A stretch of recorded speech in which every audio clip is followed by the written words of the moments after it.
Greatness is only attained by the constant thinking of great thoughts. No man can become great in outward personality until he is great internally. And no man can be great internally until he thinks. No amount of education, reading, or study can make you great without thought. But thought can make you great with every little study. There are altogether too many people who are trying to make something of themselves by reading books without thinking. All such will fail. You are not mentally developed by what you read, but by what you think about what you read. Thinking is the hardest and most exhausting of all labor, and hence many people shrink from it. God has so formed us that we are continuously impelled to thought. We must either think or engage in some activity to escape thought. The headlong, continuous chase for pleasure in which most people spend all their leisure time is only an effort to escape thought. If they are alone, or if they have nothing amusing to take their attention, as a novel to read or a show to see, they must think. And to escape from thinking, they resort to novels, shows, and all the endless devices of the purveyors of amusement. Most people spend the greater part of their leisure time running away from thought, hence they are what they are. We never move forward until we begin to think. Read less and think more. Read about great things and think about great questions and issues. Men thought upon great themes, they thought great thoughts, and they became great men.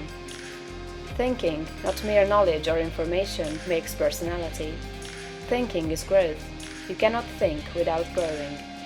Every thought engenders another thought. Write one idea, and others will follow until you have written a page.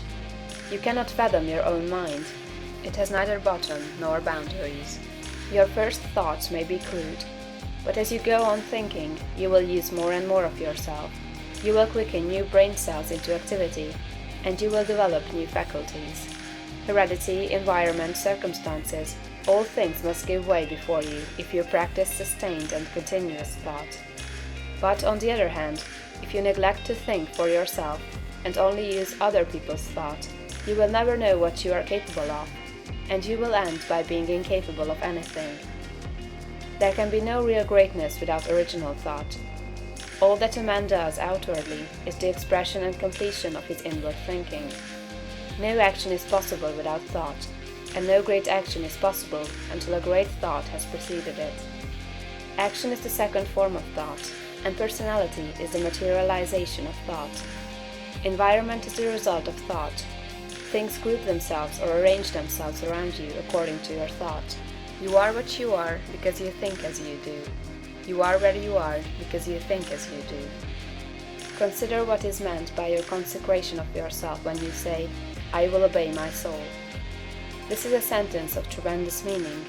It must revolutionize the attitude and behavior of the average person. Then think of your identification with this great Supreme, that all its knowledge is yours, and all its wisdom is yours for the asking. You are a god if you think like a god. If you think like a god, you cannot fail to act like a god. Divine thoughts will surely externalize themselves in a divine life. Thoughts of power will end in a life of power. Great thoughts will manifest in a great personality.